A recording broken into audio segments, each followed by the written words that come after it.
You surprised me, dude. It is a road trip like none other. What time did you leave? A retired uncle longing to return to his homeland, Cuba. I thought you were going to hit traffic. And his millennial nephew. Road trip, man. Yeah, man.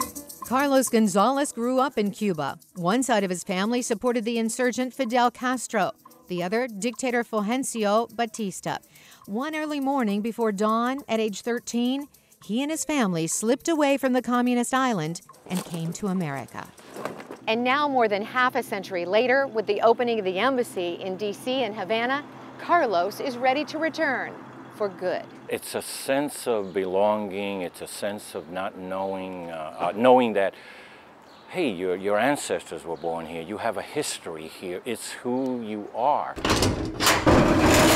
You think all this will fit? Gonzalez will drive to Miami and fly to Havana, where he will have to adjust to a new life, living a little bit in the past. Backwards in the sense, yeah, no new cars. They're the 50s, but that's what makes Havana.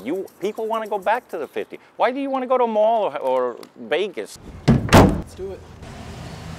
When Carlos arrived in Cuba, he found the old mixed with the new. He visited the field where his uncle warned about a famous neighbor. He would tell me, you see that house over there? I don't want you going over there because that's a dirty old man. So what? I was 9, 10 at the time. I said, I want to see this dirty old man. I want to see what's a dirty old man look like. The man turned out to be Ernest Hemingway. For 2 years, young Carlos drank lemonade with the author and visited his private library, now a museum. Gonzalez stayed a month in Cuba, waiting for paperwork to confirm his Cuban citizenship.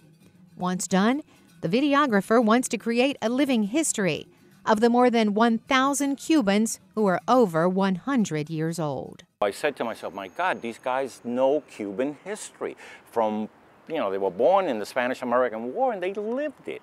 Gonzalez is on a personal trip back to his past and thinking about what a more open Cuba might bring for his future.